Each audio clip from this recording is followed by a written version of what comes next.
me. So I'm here with Paul McPherson, obviously our league runner here in Naboo.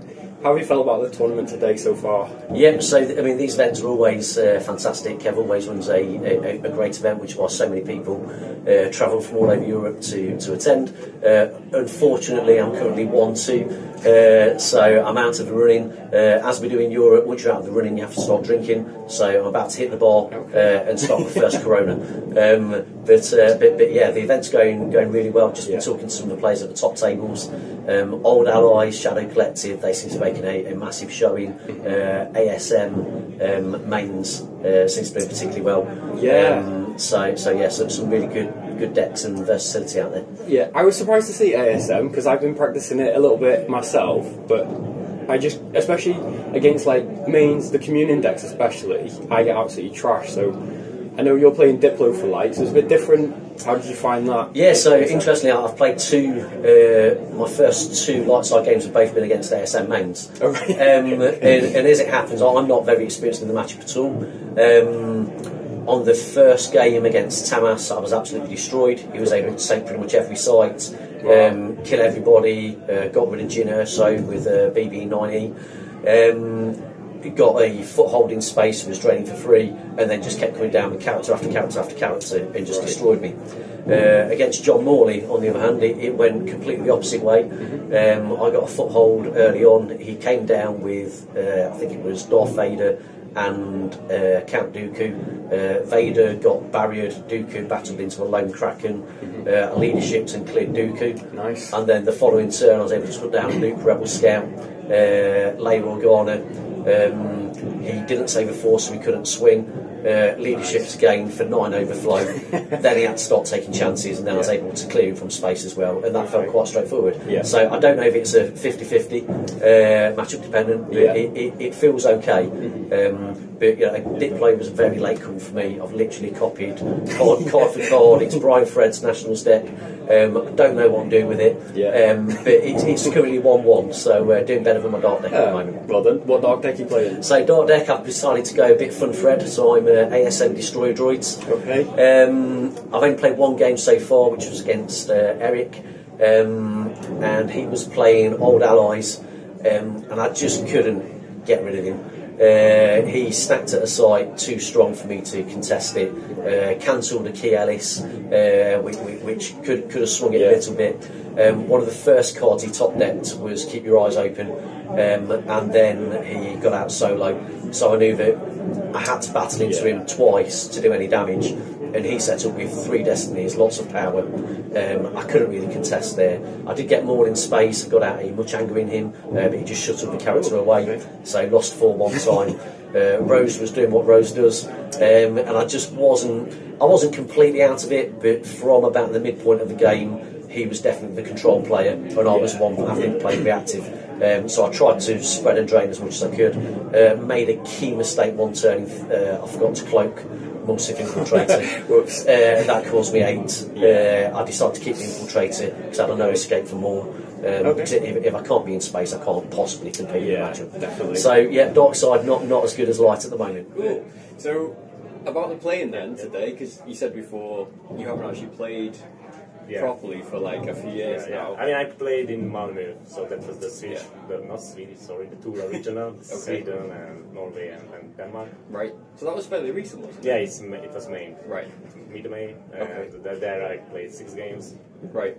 It's a lot, isn't it, playing 8? Yeah, it's completely different. It's completely different. I mean, after the first 2 games here, I was thinking, okay, basically the tournament starts now. With 2 games in. Because we have 6 more games. Because I've only played 6-game events myself, like twice so far, and the 6 always, it feels like, oh, we're at the 6 already, whereas today, like you say, we played 2 and it was like, oh my gosh, we've still got 6 to go. So I think picking decks for the day are definitely good to just pick like simple, easy, straightforward decks to play and not like mentally tasking, because I'd be knackered by now, even more. So how have you found playing today? You rusty? Actually, for light side, I didn't really enjoy my light side. I mean, I just picked because of the starting location. Okay. Because I won one in Malmö, the Qui-Gon communing starting location. I told Gavin, okay, I will play that one because also it was more or less built for him. So that's for dark side, the stunning move. I think it's stunning we played against. Yeah. Actually, I find the really balanced design, and I don't know, I like the characters. I'm not a fan of episode 1, and that's but somehow this deck feels good, and if you play it well and not tired, then it has a lot of options. Yeah. And you can fine tune it. So that part I enjoyed. We had some few good games. Last game was well, it was a good game. It was fun. Yeah. I lost completely terribly. Okay. So. I kicked myself in the first game. I playing Shadow Collective against Qui-Munin and had the gick for one battle, which Sean nabbed into the site, cleared me, gicked it, but then I forgot to grab it. So like 4 turns later, he had a massive stack, and I was trying to spread at that point, and then he just nabbed back again. Yeah, I mean it's so annoying. It's really difficult. The grabbing game, as I like to call it. So I've only played one game with Doc so far, and Eric grabbed Point Man. Which probably wasn't a bad card to grab because he knew that keep your eyes open was the key card, but that then would have allowed me to Ellis for the rest of the game. Yeah. Whereas I feel if Ellis is played, you probably do need to grab an Ellis. Yeah, that's why quite early. Definitely in dark decks. Sometimes not as much in light, but I've definitely started putting in an extra grabber, the something special now, because light side I've got so many recurring used interrupts that are just dead annoying, I think. So second grabbers, I think must, I think. Second grabber, I'm a big fan of. You know, it's Destiny 5. You can get shit back. Yeah. There's nothing not to really like about it. No. So yeah, that can be clutch in some situations. Yeah. Particularly if you getting the shit back. Because you know, grabbing things is never bad. No, it's true. Here at Tamas, you've been helping Kev obviously today run this event, but you also run one in Europe as well, don't you? Yeah, Are you going to be doing the Worlds one? Yeah, so basically, I don't know if you know Chris Menzel. I've heard of him. Yeah, so Chris Menzel was always organizing Europe's games. So, and then he organized a lot of in the US by being the marketing advocate. So he tried to come up with great price supports, for example, and better events. Cool. So not last year, we have to go with for 2 years. Yeah. So before that, so in 2019, he decided to retire. Right. And I took his place in Europe. Oh, cool. Because before that, I was helping him. So at Euros, I always helped him out. I was the tournament director, so he could play, for example. Right. But basically, he did most of the organization, and Euros is not just about Euros itself. We usually run up to that with events. So we organize regionals, nationals, like this. So this is always starting in November, December, and then by January we have a list for Europe's all events, major events. Wow! So that was our main idea, and that's what we are trying to go and do. And that's, I mean, this year is sort of hybrid. Yeah. Because we are still not back, but next year we really want to do that again. We have 4 or 5 regionals. Cool. Before Worlds, then we have Euros in maybe July, June. We still discussing June. And we are planning that in either Copenhagen or Amsterdam. We'll see how it goes. So. Are they in the same place you've had Worlds at before, in that the famous pub? Yeah, so Worlds is always in, or our main event in Europe is always in Bochum. Yeah. One is free, also the bar is amazing. So, so it's, I think we always did that, so since we have Euros, and then when we had the chance first time in 2012 to have Worlds, then obviously that was a choice, and then we can move Euros around, because that's always people are asked that, can we have Euros? Why is it always in Bochum? And because it's central. Yeah. So it's quite easy to get there for 80-90% of the players. So that's why it's Bochum, and we know the place and the crew there, and it's just going home every year. Yeah, everyone always who talks about going to that place is always like, it's the best place in the world, and even, you know, on the chats and stuff, the Americans who have been often are saying like, the Euro Worlds in that place is one of the best events for Star Wars like ever. And I think it's down to like a lot of the work that Kev does as well, isn't it, with the prize support and everything. I mean, the prize support is obviously bringing a lot of players, so that's 90% of players, because you don't get boosters anymore. Yeah, no. So everyone tries. I mean, here in Europe it's hard to get cards. Also, the old PC cards were not that great graphically. Yeah. So when we had when Kevin and then some other guys in Europe started to do some alternate images, even myself have done some of mine. So, and this is the other part of this AIs. It's not that okay we are playing the AIs because we don't have the cards, or because some of the players have all the cards. So it's not always about that. The other part is that we exchange them. Yeah. So it was like, okay, I sign yours, you sign mine, and then we have from different groups. We have, you know that this is from the Germans, this is from Kevin. You could see the Hungarian one as well because we put a small ring on it. So obviously it's really nice because we play a game, sign it, and we can move on and still make contact with people. Obviously in the past 2 years that was a bit no contact. Yeah, it feels weird that 2 year block. I think for life in general feels like it was just on pause. But I think that's a really nice idea though, that it's regional prizes, so that you can, in the future you go back and look for your cards and think, oh, this is when I was at such an event and stuff, or when I met so and so. So I think that's a really nice idea as well. How has it been today running stuff? And today here I just pushed the button a couple of times. So usually for me I don't really play at Euros because then everyone else can. And that's really hard. I mean, it's as hard as this Gavin. This one. So, 3 years ago, we had 75 players, I think. Wow, okay. Over 70, something like that. And then, I mean, the idea is that you have 1 hour between rounds, but no, you never have 1 hour. I tried it. There was, I think, during 8-9 hours, you have maybe 30 minutes in total. That is like, okay, now I'm. Because there's always rules question, where should I sit, what should I play, and also usually I'm trying to gather the decks. So for the first 2 rounds I go through each table and take notes of what decks are played, and then I can post online. So there's a anonymous. There's a lot of admin work. So obviously that's sort of I'm just coming for the games, playing, drinking beer and you stuff. Just like that guy in the Death Star who just like pushes the thing out when it fires. That's it. So that's this morning so far. Something I wanted to ask you about was running the Naboo League for us. You did it last year, which was amazing, but I know I think this year you've done it slightly different in how you're arranging the games and stuff, which seems to have gone more smoothly. If you want to talk about that a bit. Yeah, so last year we were kind of doing it very ad hoc. This year I wanted to formalise it a bit more. Obviously last year was the first time that we really did it online. So last year all events were online. With the only exception being the UK regional that Kev and I contested in person.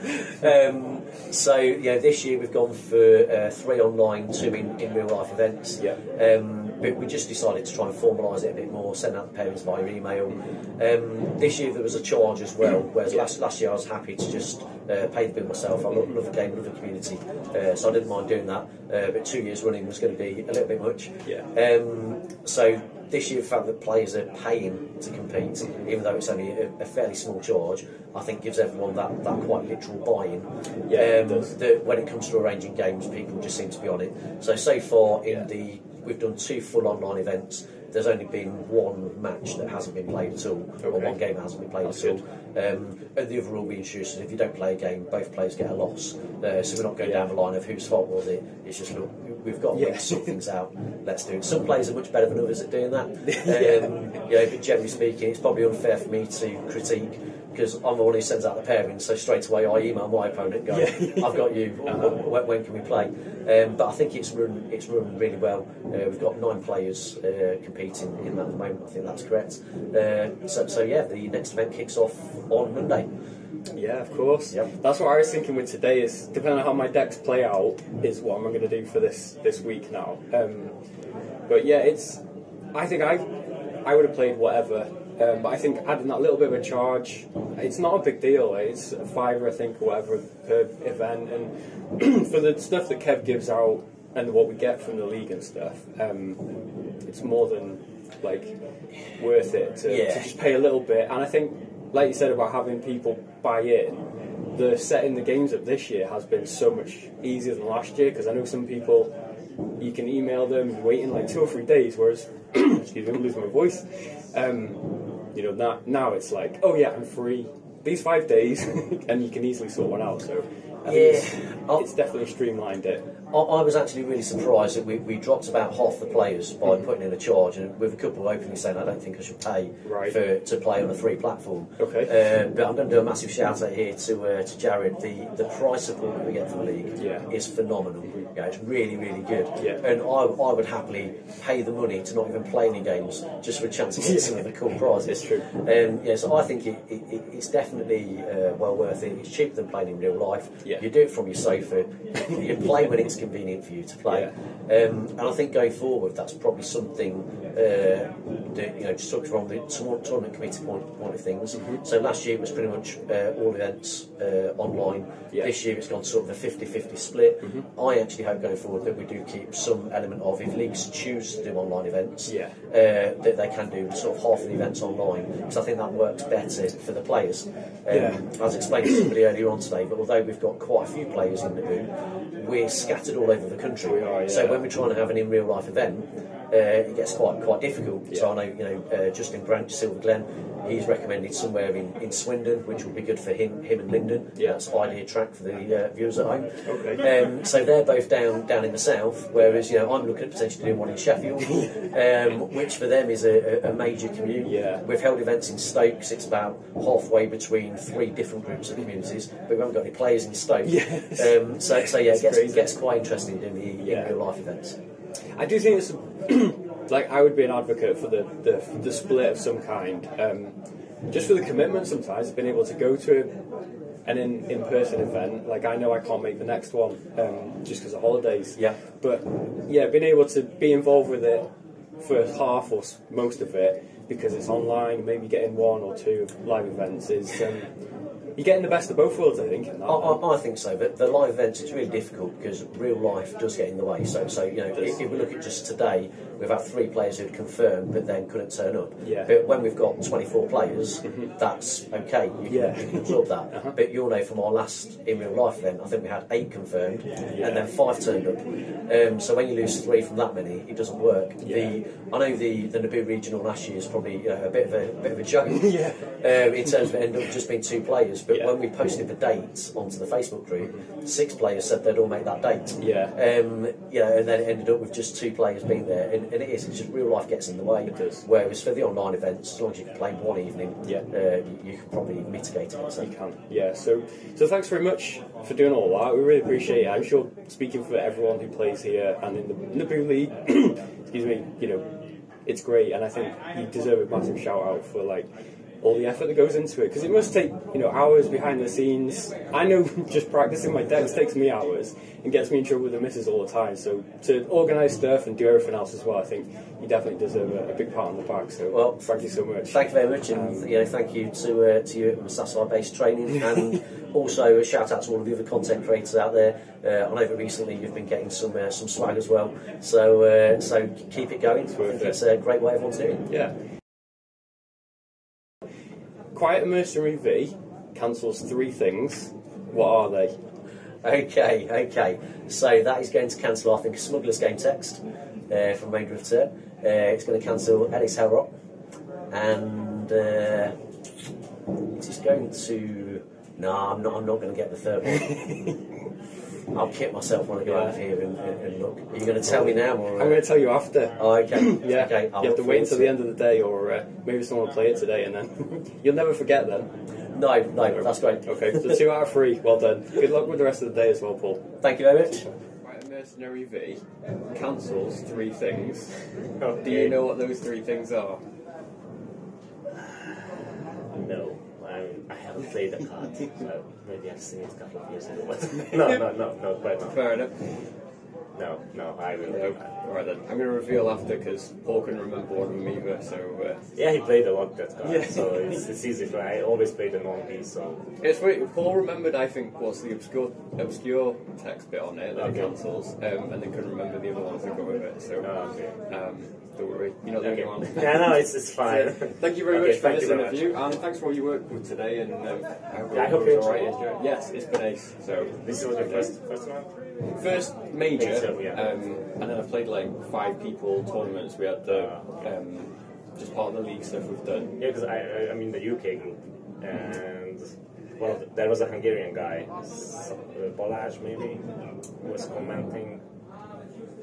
Anyway, but I think he lives in the UK. And Okay. For example, he said that, oh, this is a major tournament, so he won't come because he's not that good. And we usually said, and this is not one time I hear. So I usually hear from people who are not that involved with the game that they won't come to the tournament because it's a big one and there are big players and the tournament system is the way that maybe you will meet one of them in start, but actually you are playing on the same level. And the other thing is that it's not about, I mean, you play 6 games, there is a ranking, obviously for someone it's more important to win, but it's about the community and being here. So that's why I try to text him there on the phone that if you can join, because it's not about winning. Yeah, it's about the fun, isn't it? Being here, which it has been great. Thank you very much. Thank you for the opportunity.